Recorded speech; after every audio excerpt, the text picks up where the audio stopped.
Hello everyone. आज मैं the sleepless princess का 6th पार्ट एक्सप्लेन करूंगी। अगर आपने इसके पहले के एपिसोड नहीं देखे हैं तो मैंने लिंक डिस्क्रिप्शन बॉक्स में डाल दिया है, आप वहां से देख सकते हैं। अगर आप चैनल पर नए हैं तो चैनल को सब्सक्राइब करके बेल आइकन को ऑल पर क्लिक कर दीजिए ताकि मुझसे जुड़ी हर नोटिफिकेशन आप तक पहुंचे सबसे पहले। तो चलिए स्टार्ट करते हैं। एपिसोड की शुरुआत में हम बेजी के मार्क्वेस को देखते हैं, जो हमने पहले एपिसोड की शुरुआत में देखा था, जिसे चुयू की शादी तय की गई थी। बेजी कुछ लड़कियों की तस्वीरें देखता है, लेकिन उसको कोई भी लड़की पसंद नहीं आती। वहाँ पर खड़े दो सैनिक बोलते हैं कि मैं आपके लिए और भी सुंदर सुंदर लड़कियों की तस्वीरें लेकर आया हूँ, क्या आप देखना पसंद करोगे? वो तस्वीरें दिखाते हैं। उन तस्वीरों में चुयू और जुयाओ भी होता है। उस तस्वीर के नीचे चुयू का नाम लिखा था और तभी बेजी को याद आता है और कहता है कि मैंने इसके साथ सगाई तोड़ी थी। वहाँ पर खड़े सैनिक कहते हैं कि ये किसी विद्वान ने बनाया है और वो इस फोटो से भी बहुत सुंदर है। लेकिन बेजी कहता है ऐसा नहीं हो सकता, मैंने उसकी फोटो देखी है, वो बिल्कुल भी सुंदर नहीं है। और अगले सीन में हम देखते हैं जुयाओ को, जो अपने भाई को याद करता है और अपने पिछले बचपन की बातों को याद करता है, जिसमें उसका भाई उससे पूछता है कि जुयाओ अब तुम बड़े हो चुके हो, बताओ तुम्हें कैसी पत्नी चाहिए?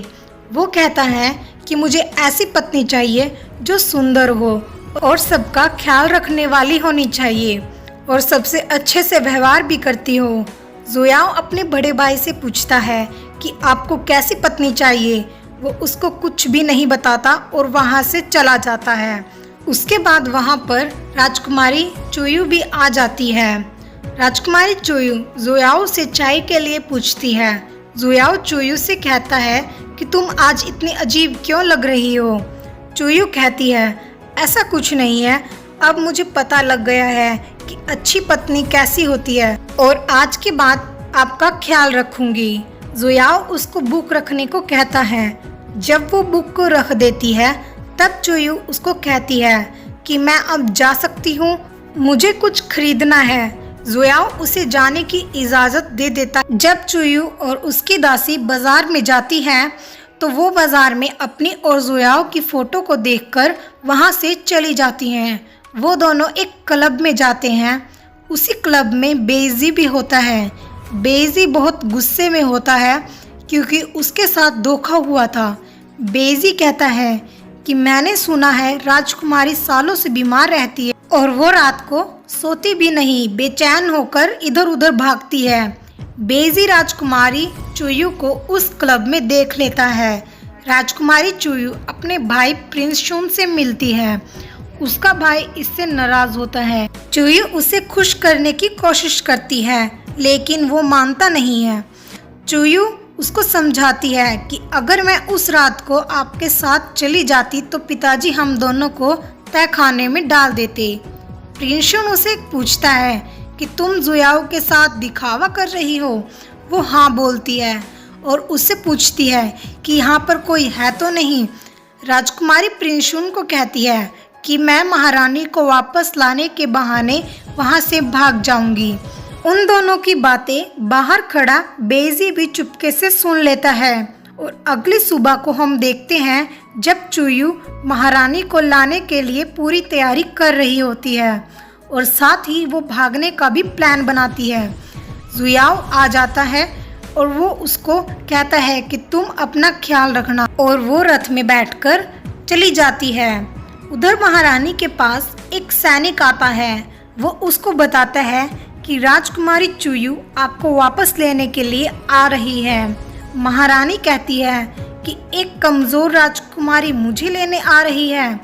और फिर राजकुमारी रथ में बैठी हुई एक रोमांटिक बुक पढ़ती है और प्यार के बारे में बातें करती है। उसकी दासी उसको कहती है कि तुम शर्माती नहीं हो। राजकुमारी चुयू कहती है कि तुमने कभी प्यार नहीं किया, जब कर लोगी तो इस किताब में जो लिखा है वो कितना अच्छा है समझ जाओगी। उसके बाद राजकुमारी चुयू भागने के लिए रथ को रुकवाती है और सैनिकों को कहती है कि मैं अपनी दासी के साथ जा रही हूँ। सैनिक बोलते हैं कि महारानी, यहाँ पर रुकना खतरे से खाली नहीं है, और वो उनको पीछा करने से मना कर देती है।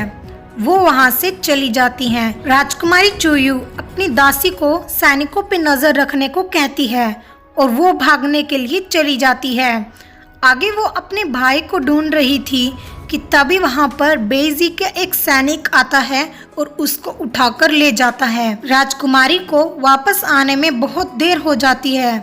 उसकी दासी उसको ढूंढने के लिए जाती है, लेकिन उसको राजकुमारी चुयू नहीं मिलती, पर उसका सामान गिरा हुआ मिलता है और वो तभी सैनिकों को बताती है कि राजकुमारी के साथ कुछ गलत हुआ है।